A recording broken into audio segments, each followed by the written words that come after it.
Kaiser William दोम फ्रीडरिच William to से लेकर 1918 तक जर्मनी का बादशाह था।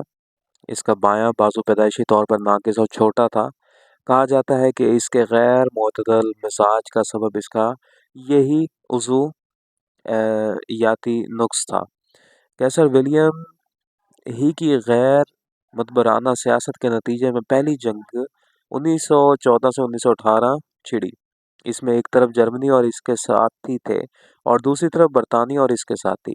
आखिरकार जर्मनी को शिकस्त हुई। इसी के साथ ही कैसर विलियम की हुकूमत भी ख़त्म हो गई। कैद या कत्ल से बचने के लिए इसने अपना मुल्क छोड़ दिया। वो नज़रलैंड चला गया वो नेदरलैंड चला गया। वहाँ वो दूम में खुशी से ज़िंदगी के बकिए दिन गुजारता रहा, यहाँ तक कि 4 जून 1941 को 82 साल की उम्र में मर गया। पहली जंग अजीम से कुछ पहले का वाक़या है। कैसर विलियम दोम एक सरकारी दौरे पर स्विट्ज़रलैंड गया। वो ये देखकर बहुत खुश हुआ कि स्विट्ज़रलैंड अगरचे एक छोटा सा मुल्क है मगर इसकी फ़ौज बहुत मुनज़्ज़म है। इसने मुलाकात के दौरान स्विट्ज़रलैंड के एक फ़ौजी से मज़ाहिया अंदाज में कहा कि जर्मनी की ज़बरदस्त फ़ौज जिसकी तादाद तुम्हारी फ़ौज से दुगनी है, अगर तुम्हारे मुल्क पर हमला कर दे तो क्या करोगे? आला तरबियत याफ्ता फ़ौजी ने बड़ी संजीदगी से जवाब दिया, सर हमें बस एक के बजाय 2 फायर करने पड़ेंगे। स्विस फ़ौजी का ये छोटा सा जुमला एक बहुत बड़ी हकीकत का ऐलान है। वसाइल अगर कम हो तो कारकर्दगी की ज़्यादती से आप इसकी तलाफ़ी कर सकते हैं। आपकी तादाद अगर फ़रीक सानी की तादाद का निस्फ़ है तो आप दुगनी मेहनत का सबूत देकर ज़िंदगी के मैदान में इसके बराबर हो सकते हैं। ज़िंदगी की जद्दोजहद में कभी कोई आगे बढ़ जाता है और कोई पीछे हो जाता है, कोई गालिब हो जाता है और कोई मगलूब, मगर इस दुनिया के इम्कानात इतने ज़्यादा हैं कि कभी किसी के लिए हद नहीं आती। यहाँ हर पिछड़े यहाँ हर पिछड़े हुए के लिए दोबारा आगे बढ़ने का इम्कान है। ज़रूरत सिर्फ ये है कि आदमी ज़्यादा बड़ी मिकदार में अमल करने के लिए तैयार हो जाए। बर्बादी के बाद भी एक अंग्रेज़ आलम मिस्टर आइनेश लैंडिश जापान गए। उन्होंने वहाँ 11 साल रहकर जापानी ज़बान सीखी और गहराई के साथ जापानी कौम का मुतालबा किया। इसके बाद उन्होंने अपने मुताले और तहकीक के नताइज 238 सफ़हात की एक किताब में शाया किया जिसका नाम है जापान की कहानी, द स्टोरी ऑफ जापान। मुसन्निफ़ लिखते हैं, जापानी कौम की ज़िंदगी को जिस चीज़ ने सबसे ज़्यादा गहराई के साथ मुतासिर किया वो सियासत नहीं थी बल्कि कांटो का अजीम ज़लज़ला था। 1 सितंबर 1923 को ज़लज़ले के ज़बरदस्त झटकों ने मशरक़ी जापान को तहस नहस कर दिया, जो कि जापान का सबसे ज़्यादा आबाद इलाका था। दूसरा इंसानी साख्त का ज़लज़ला 1945 में जापान की शिकस्त थी, जबकि 2 एटम बमों ने जापान के 2 इंतहाई बड़े शहरों को मलबा का ढेर बना दिया। ज़लज़ला से अगर तामीर नौ का ज़हन पैदा हो तो ज़लज़ला एक नई तरक्की का ज़ीना बन जाता है। इसके बरक्स ज़लज़ला अगर सिर्फ महरूमी और झुंझलाहट का एहसास पैदा करे तो इसके बतन से सियासी चीखो पुकार वजूद में आता है, जो नतीजे के एतबार से इतना बेमैनी है कि इससे ज़्यादा बेमैनी कोई चीज़ नहीं। किसी इंसान की ज़िंदगी में सबसे ज़्यादा अहम चीज़ अमल का जज्बा है। आदमी के अंदर अमल का जज्बा पैदा हो जाए तो इसके अंदर की तमाम सोई हुई कुव्वतें बेदार हो जाती हैं। वो ज़्यादा बेहतर तौर पर सोचता है, ज़्यादा कामयाब मंसूबा बनाता है और ज़्यादा मेहनत के साथ अपने काम की तकमील में लग जाता है। इसके बरक्स जिस आदमी के अंदर अमल का जज्बा ना उभरे वो इस तरह सुस्त पड़ा रहता है जैसे कोई मशीन गैर मुतहरिक हालत में खामोश पड़ी हुई हो। और तजर्बा बताता है कि इत्मीनान और आसूदगी के हालात आम तौर पर आदमी की क़ुव्वतों को सुलाते हैं, वो इसके अंदर बेदारी पैदा नहीं करते। इसके बरक्स जब आदमी की ज़िंदगी मुश्किलों और रुकावटों से दुचार हो तो इसके अंदर छुपी हुई क़ुव्वतों को झटका लगता है। इसकी सलाहियतें इसी तरह जाग उठती हैं जैसे कोई आदमी बेखबर सो रहा हो और इसके ऊपर एक पत्थर गिर पड़े। ताहम ये फ़ायदा किसी को अपने आप नहीं मिल जाता। हर मामले में एक इब्तदाई हिस्सा आदमी को खुद अदा करना पड़ता है। जब भी आदमी की ज़िंदगी में कोई बर्बादी का वाक़या पेश आए तो वो इसको 2 इम्कानात के दरमियान खड़ा कर देता है। वो या तो इससे ये सबक लेकर इसको असर मुतहरिक होकर अपनी नई तामीर करनी है, या इसे मायूसी और शिकायत की ग़ज़ालें कर सर आहें भरता रहे। इब्तदाई मरहले में आदमी दोनों में से जिस रुझान को अपनाता है उसी रुख पर इसकी पूरी जिंदगी चल पड़ती है। इसी के मुताबिक इसकी अंदरूनी सलाहियतें अपना अमल करने लगती है। जब भी आदमी की जिंदगी में कोई हादसा पेश आए तो इसको हादसे को देखने की बजाय अपने आप को देखना चाहिए। मुस्तकबिल के किसी भी नतीजे का सारा इन्हिसार इस पर होता है कि आदमी हालात के मुकाबले में किस किस्म के रद्द अमल का इजहार करता है। तामीर नौ का जज्बा पैदा हो तो ये मुस्बत रद्द अमल है जो लाजमन कामयाबी तक पहुंचाता है, और अगर एहतजाज और शिकायत का जहन उभरे तो ये मंफी रद्द अमल है जिसका आखिरी अंजाम मजीद बर्बादी के सिवा और कुछ नहीं। तुम गरीब नहीं, दौलतमंद हो। बाबा पैसा दे फकीर ने आवाज लगाई। बाबा पैसा दे फकीर ने आवाज लगाई। सुनने वाले ने देखा तो वो हाथ पांव का दुरुस्त मालूम हो रहा था। इसने कहा, तुमको पैसा क्यों दिया जाए? फकीर बोला कि मैं गरीब हूँ। आदमी ने कहा, नहीं तुम गरीब नहीं हो, तुम बहुत दौलतमंद हो। फकीर ने कहा, बाबूजी मजाक न कीजिए, मेरे पास दौलत कहाँ, मेरे पास तो कुछ भी नहीं, मैं तो बिल्कुल गरीब हूँ। आदमी ने कहा, अच्छा तुम्हारे पास जो कुछ है मुझे दे दो, मैं इसके बदले तुमको 50,000 रुपए देता हूँ। फकीर ने अपनी झोली कंधे से उतारी और कहा, मेरे पास तो बस यही है, इसको आप ले लीजिए। आदमी ने कहा, नहीं, तुम्हारे पास इसके अलावा भी बहुत कुछ है। तुम्हारे पास दो पाँव हैं, एक पाँव तुम मुझको दे दो और मुझसे 10,000 रुपये ले लो। फकीर ने देने से इनकार किया। अब आदमी ने कहा, अच्छा तुम्हारे पास दो हाथ है, एक हाथ तुम मुझको दे दो और मुझसे 20,000 रुपये ले लो। फकीर ने दोबारा देने से इनकार किया। आदमी ने कहा, अच्छा तुम्हारे पास दो आंखें हैं, एक आंख तुम मुझको दे दो और मुझसे 20,000 रुपये ले लो।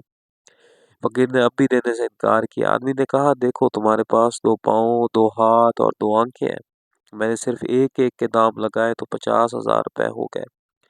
अगर दोनों पाँव, दोनों हाथ और दोनों आंखों का दाम लगाया जाए तो इनकी कीमत 1,00,000 रुपये हो जाएगी। इसका मतलब ये है कि ये जो तुम्हारे पास जिस्म है, जिसमें बेशुमार चीजें हैं, इसकी सिर्फ 3 चीजों का दाम भी कम से कम 1,00,000 रुपए है। फिर तुम गरीब कैसे हो? तुम तो बहुत बड़े दौलतमंद हो। तुम भीख मांगना छोड़ दो और अपनी इस कीमती दौलत को इस्तेमाल करो। तुमसे ज्यादा कामयाब दुनिया में कोई ना होगा। इंसान को अल्लाह ताला ने बड़ी अजीब सलाहियतों के साथ पैदा किया है।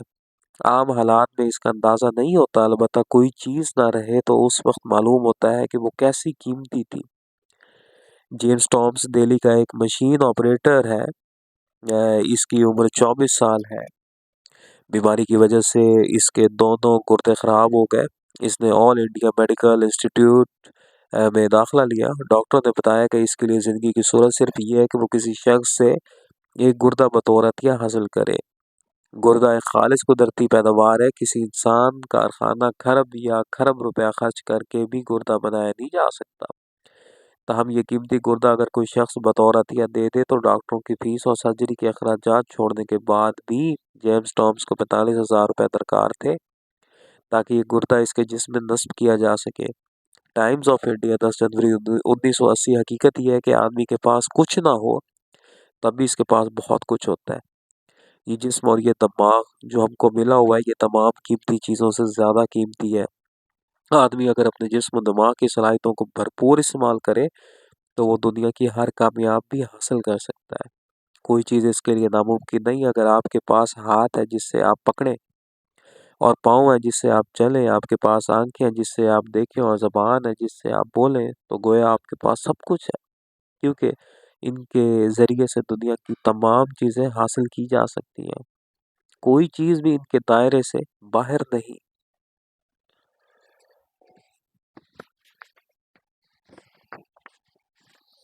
कमज़ोरी नेमत साबित हुई। गांधी जी अपनी किताब तलाश हक माई एक्सपेरिमेंट्स विद ट्रुथ में लिखते हैं को कि वो पैदाइशी तौर पर शर्मीले थे। इनका ये मिजाज बहुत अरसा तक बाकी रहा। जब वो तालीम के लिए लंदन में थे तो वो एक वेजिटेरियन सोसाइटी के मेंबर बन गए। एक बार इन्हें सोसाइटी की मीटिंग में तकरीर के लिए कहा गया।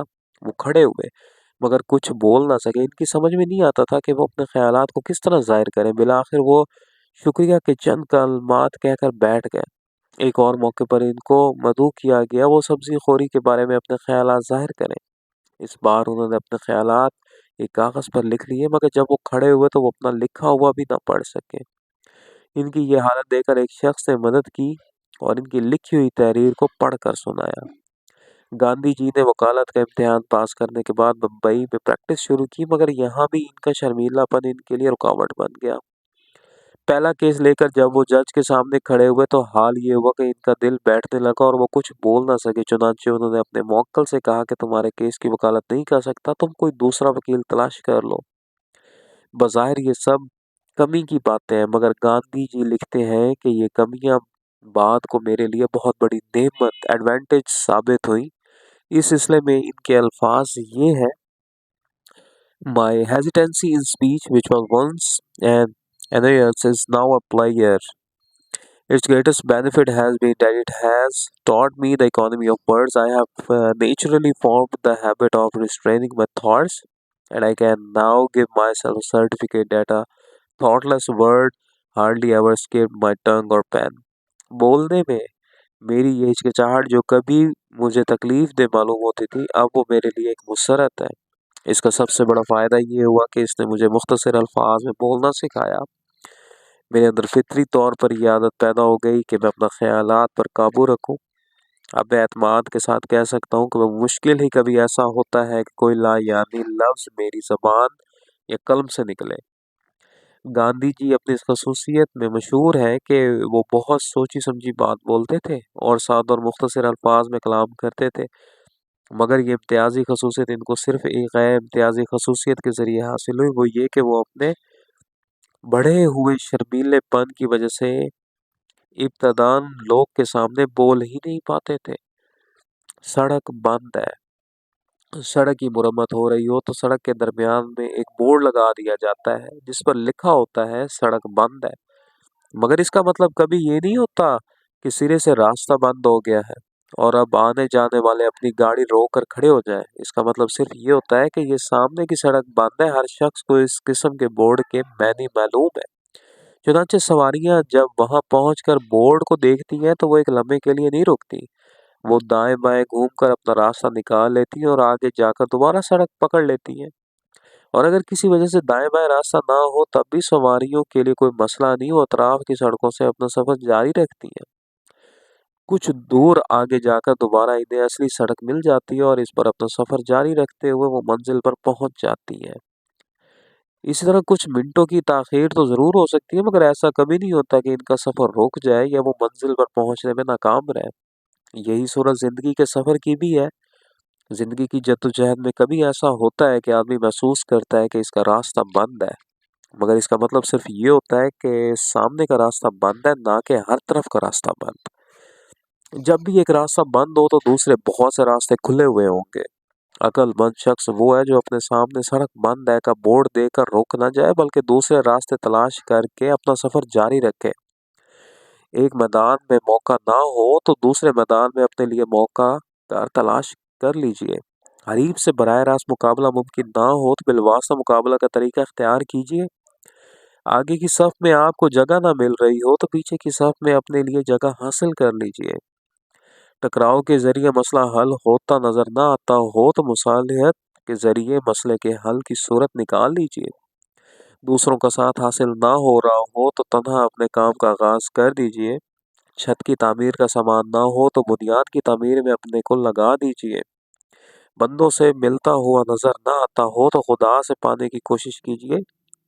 हर बंद सड़क के पास एक खुली सड़क भी होती है, मगर इसको वही लोग पाते हैं जो आंख वाले हों। अफसोस न कीजिए। अमेरिका के एक नफ्सियाती डॉक्टर ने कहा कि आदमी सबसे ज़्यादा जिस चीज़ में अपना वक्त बर्बाद करता है वो अफसोस है। इसका कहना है कि बेशतर लोग माजी की तलख यादों में घर घिरे रहते हैं। वो ये सोच सोच कर कुढ़ते रहते हैं कि अगर मैंने ऐसा किया होता तो मेरा जो काम बिगड़ गया वो ना बिगड़ता, अगर मैंने ये तदबीर की होती तो मैं नुकसान से बच जाता वगैरह। इस किस्म के एहसासात में जीना अपने वक्त और कुव्वतों को ज़ाया करना है। गुजरा हुआ मौका दोबारा वापस नहीं आता, फिर इसका अफसोस क्यों किया जाए। मज़कूरा डॉक्टर के अल्फाज में बेहतरीन बात यह है कि हर ऐसे मौके पर आप ये कहें कि अगली बार मैं इस काम को दूसरे ढंग से करूंगा। Next time I will do it differently. جب آپ ایسا کریں گے تو آپ گزرے ہوئے معاملے کو بھول جائیں گے. آپ کی توجہ جو اس سے پہلے ماضی کی بے فائدہ یاد میں لگی ہوئی تھی وہ مستقبل کے متعلق غور و فکر اور منصوبہ بندی میں لگ جائے گی. ریڈرز ڈائجسٹ ستمبر 1981. اس کا نقد فائدہ یہ حاصل ہوگا کہ آپ افسوس اور کڑن میں اپنی قوت ضائع کرنے سے بچ جائیں گے. جو چیز اس سے پہلے آپ کے لیے صرف تلخ یا دمنی بنی ہوئی تھی وہ آپ کے لیے قیمتی تجربے کی حیثیت اختیار کر لے گی. ایک ایسا تجربہ جس میں مستقبل کے لیے سبق ہے، جس میں آئندہ کے لیے نئی روشنی. افسوس یا غم بیشتر حالات میں یا ماضی کے لیے ہوتے ہیں یا مستقبل کے لیے. آدمی یا تو کسی گزرے ہوئے نقصان کا افسوس کرتا رہتا ہے یا ایسے واقعے کا غم جس کے متعلق اسے اندیشہ ہو کہ وہ آئندہ پیش آئے گا. مگر یہ دونوں ہی غیر ضروری ہیں. جو نقصان ہو چکا وہ ہو چکا، اب وہ دوبارہ واپس آنے والا نہیں. پھر اس کا غم کرنے سے کیا فائدہ؟ اور جس واقعے کا اندیشہ ہے وہ بہرحال ایک امکانی چیز ہے، اور بہت کم ایسا ہوتا ہے کہ آدمی جس طرح کا اندیشہ کرے وہ عین اس کے اندیشے کے مطابق پیش آ جائے.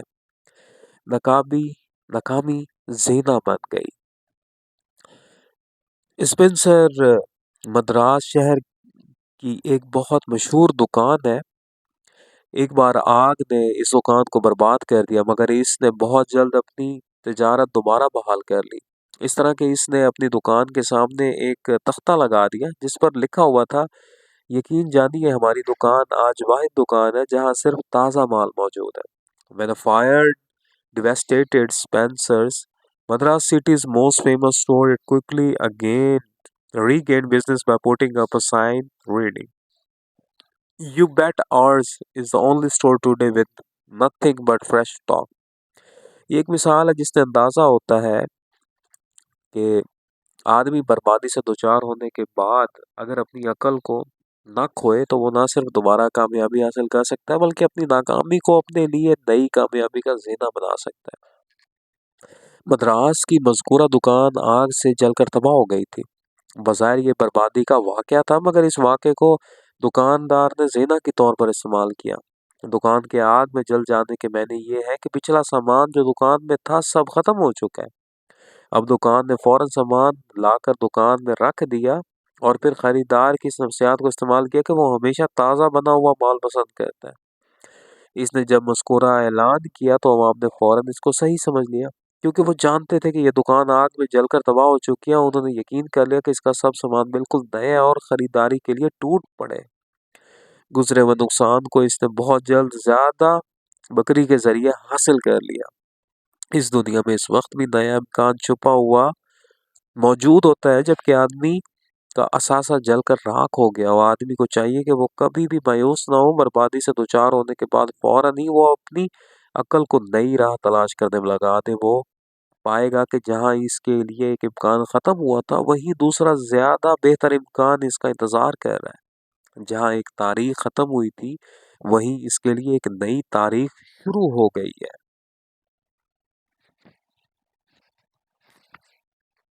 سمجھدار کون؟ ڈیل کارنیگی نے کہا کہ زندگی میں سب سے زیادہ اہم چیز کامیابیوں سے فائدہ اٹھانا نہیں ہے.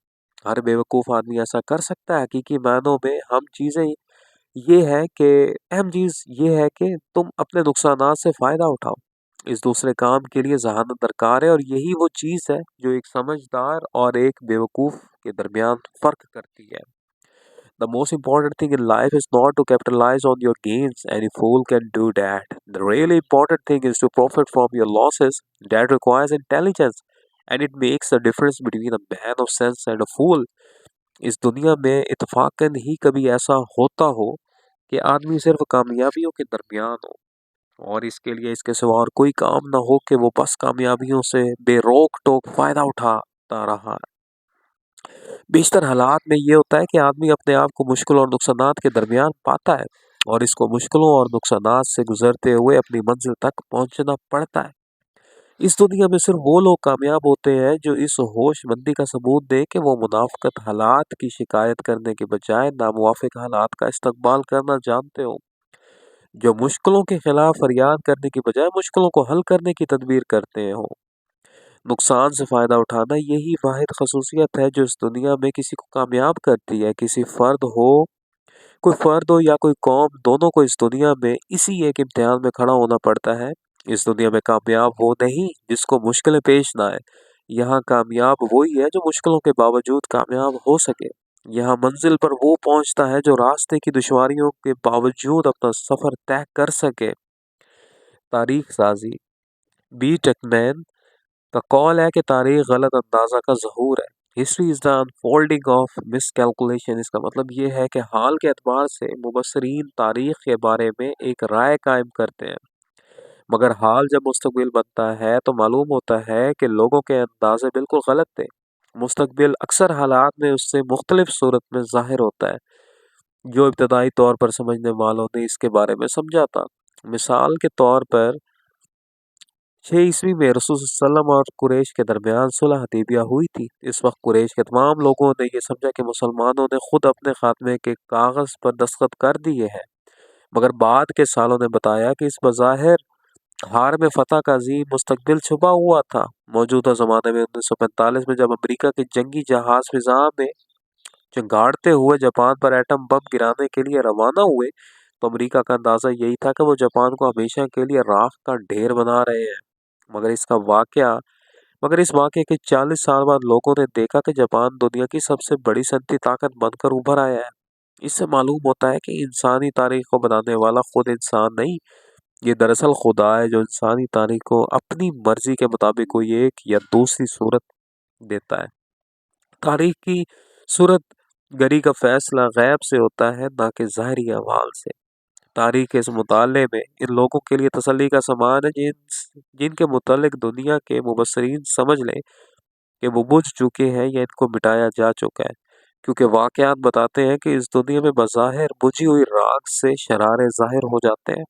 यहाँ एक मिटी हुई शई दोबारा जिंदा और ताकतवर बनकर ज़मीन पर खड़ी हो जाती है। यहाँ बज़ाहिर एक ख़त्म शुदा ताकत स्पेंट फोर्स अज सिरे नौजिंदा ताकत बन जाती है।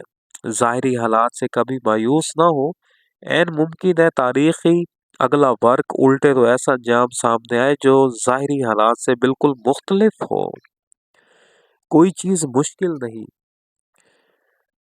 हेरा हमारी तुम्हारी मालूम धाती में सबसे ज़्यादा सख्त है। हेरा, दुनिया की कोई चीज़ हीरे से ज़्यादा सख्त नहीं होती। शीशे का फ्रेम बनाने वाले को आपने देखा होगा कि वो कल्ब की सूरत की एक चीज़ शीशे की तख्ते पर गुजारता है और शीशा कटकर दो टुकड़े हो जाता है। इस कल्ब में हीरे का टुकड़ा लगा होता है। ऐसा इसलिए मुमकिन होता है कि हीरा इंतहाई सख्त चीज़ है, ख्वाह वो कुदरती हो या मसनूई। तमाम दूसरी मादनियात के बरक्स हीरे पर किसी किस्म का एसिड तेजाब असर नहीं करता। आप हीरे को ख्वाह किसी भी तेजाब में डालें, वो वैसा का वैसा बाकी रहेगा। मगर इसी सख्त तरीन हीरे को अगर हवा की मौजूदगी में खूब गर्म किया जाए तो वो एक बेरंग गैस बनकर उड़ जाएगा और ये गैस कार्बन डाइऑक्साइड होगी। इस तरह हर चीज़ का एक तोड़ होता है। अगर आप किसी मुश्किल का मुकाबला वहाँ करें जहाँ वो अपनी सख्त तरीन हैसियत रखती है, तो मुमकिन है कि आपकी कोशिश कामयाब ना होगी, मगर किसी दूसरे मकाम से आपकी यही कोशिश इंतहाई हद तक नतीजा खेज हो सकती है। जब भी आपका मुकाबला किसी मुश्किल से पेश आए तो सबसे पहले ये मालूम कीजिए कि इसका कमज़ोर मकाम कौन सा है, और जो इसका कमज़ोर मकाम हो वहीं इससे अपनी जद्दोजहद शुरू कर दीजिए। एक चीज़ किसी एतबार से नाकाबिल शिकस्त हो सकती है, मगर वही चीज़ दूसरे एतबार से आपके लिए मोम साबित होगी। एक शख्स जिसको आप कड़वे बोल से अपना मुवाफिक बना सकें, इसको आप मीठे बोल से अपना मुवाफिक बना सकते हैं। अपने जिस हरीफ को आप लड़ाई के ज़रिए दबाने में कामयाब ना हो सके, इसको आप इखलाक और शराफत के ज़रिए दबाने में कामयाब हो सकते हैं। एक माहौल जहाँ आप मुतालबा और एहतजाज के ज़रिए अपना मुकाम हासिल ना कर सके, वहाँ अपने मेहनत और लियाकत के ज़रिए अपना मुकाम हासिल कर सकते हैं। हीरा तेजाब के लिए सख्त है, मगर वो आंच के लिए नरम हो जाता है। यही मामला इंसान का भी है। एक आदमी अगर एक एतबार से सख्त नज़र आए तो उसको हमेशा के लिए सख्त न समझो। समझ लीजिए, अगर वो एक एतबार से सख्त है तो दूसरे एतबार से नरम भी हो सकता है। हर चीज़ का ये हाल है कि वो किसी एतबार से सख्त है और किसी एतबार से नरम। एक शख्स एक अंदाज से मामला करने में बेलचक नजर आता है, मगर वही दूसरे अंदाज से मामला करने में हर शर्त पर राजी हो जाता है। یہی وہ حقیقت ہے جس کو جاننے میں زندگی کی تمام کامیابیوں کا راز چھپا ہوا ہوتا ہے۔ حکمت، جواب کا صحیح طریقہ۔ مولانا محمد ہاشم القاسمی نے بتایا کہ وہ ایک مقام پر گئے، وہاں ایک مسجد میں انہوں نے نماز پڑھی، اس کے بعد وہ وہاں بیٹھ گئے۔ اس وقت وہ وہاں تقریباً 15 آدمی تھے۔ اللہ صالح کا ذکر آیا تو حاضرین میں سے ایک صاحب نے کہا، ہاں میں اللہ صالح کو جانتا ہوں، وہ تو ایک نیم مذہبی پرچہ ہے، اس کو خالص دینی پرچہ نہیں کہہ سکتے۔ اس کے بعد انہوں نے بآواز بلند اور رسالہ کے خلاف تقریر شروع کر دی، تاہم مولانا قاسمی صاحب برہم نہیں ہوئے۔ انہوں نے خاموشی سے اپنی جیب سے 3 روپے نکالا اور اپنی ایک ساتھی سے کہا کہ بازار میں فلاں اسٹال پر الرسالہ فروخت ہو رہا ہے، وہاں سے ایک شمارہ لے آؤ۔ آدمی نے پوچھا کہ کس مہینے کا شمارہ؟ انہوں نے کہا جس مہینے کا بھی مل جائے۔ تھوڑی دیر کے بعد جولائی 1982 کا شمارہ ان کے ہاتھ میں تھا۔ اب مولانا قاسمی نے کہا، دیکھیے یہ جولائی 1982 کا رسالہ ہے۔ اس کے بعد انہوں نے اس کے اوراق کھول کھول کر ایک ایک سرخی پڑھنی شروع کی اور مذکورہ بزرگ سے پوچھا کہ بتائیں ان میں سے کون سا مضمون آپ کے خیال میں دین مذہبی ہے؟ عنوانات یہ تھے: جنت کا دروازہ، روزے کی حقیقت، ہر طرف فریب، شناختی کارڈ کے بغیر الفاظ سن کر مذکورہ بزرگ فوراً بولے، اس کو دیکھیں یہ دین مذہبی نہیں تو اور کیا ہے؟ شناختی کارڈ کا دین اور مذہبی سے کیا تعلق؟ مولانا قاسم نے کہا کہ آپ کے بیان کے مطابق یہ مضمون یقینی طور پر دین مذہبی ہے۔ اب میں اس مضمون کو پڑھتا ہوں، آپ بھی سنیں اور سب حاضرین سنیں اور اس کے بعد فیصلہ کریں۔ اس مضمون کا تقریباً نصف حصہ ایک واقعے پر مشتمل ہے۔ مولانا قاسمی جب نصف تک پہنچے تو مذکورہ بزرگ نے پھر بولنا شروع کیا۔ مولانا قاسمی نے کہا، آپ تھوڑی دیر کے لیے رکیں، میں پورا مضمون پڑھ دوں، اس کے بعد آپ تبصرہ کریں۔ اس کے بعد انہوں نے اگلی سطریں پڑھنی شروع کی تو وہ سراسر آخرت سے متعلق تھا۔ اب جیسے جیسے وہ آگے بڑھ رہے تھے مذکورہ بزرگ ٹھنڈے ہوتے جا رہے تھے، یہاں تک کہ جب مضمون ختم ہوا تو وہ بالکل لاجواب ہو چکے تھے۔ تمام حاضرین کہہ اٹھے کہ یہ تو سراسر مذہبی بات ہے اور نہایت مؤثر انداز میں ہے۔ پھر اس پر اعتراض کیا۔ عقل کا استعمال۔ ایک صاحب پرنٹنگ پریس کا کام کرتے تھے، انہوں نے دہلی کے ایک سفارت خانے کو اپنا کام سے اتنا گرویدہ بنا لیا کہ لمبے عرصے تک اس سفارت خانے نے اپنا چھپائی کا کام ان کے سوا کسی دوسرے پریس کو نہیں دیا۔ کوئی شخص جب پریس میں چھپنے کے لیے کتاب دیتا ہے تو اصل کتاب چھپنے سے پہلے پریس اس کا پروف دکھاتا ہے۔ پروف عام طور پر معمولی ڈھنگ سے بڑے بڑے کاغذ پر نکالے جاتے ہیں اور منتشر اوراق کی صورت میں نشر کو دے دیے جاتے ہیں۔ چنانچہ یہ پروف اصلی چھپی ہوئی کتاب کا نہایت ناقص نمونہ ہوتے ہیں۔ ان سے چھپائی کی صحت اور غلطی تو معلوم ہو سکتی ہے، مگر یہ اندازہ نہیں ہوتا کہ کتاب چھپنے کے بعد کیسی ہوگی۔ مذکورہ پریس کے مالک کو پہلی بار سفارت خانے سے ایک کتاب چھاپنے کو ملی تو انہوں نے پروف پیش کرنے کے نیا انداز اختیار کیا۔ انہوں نے تمام اوراق باقاعدہ پریس میں چھاپ کر نکالے اور ان کو عام طریقے کے خلاف دونوں طرف چھاپا۔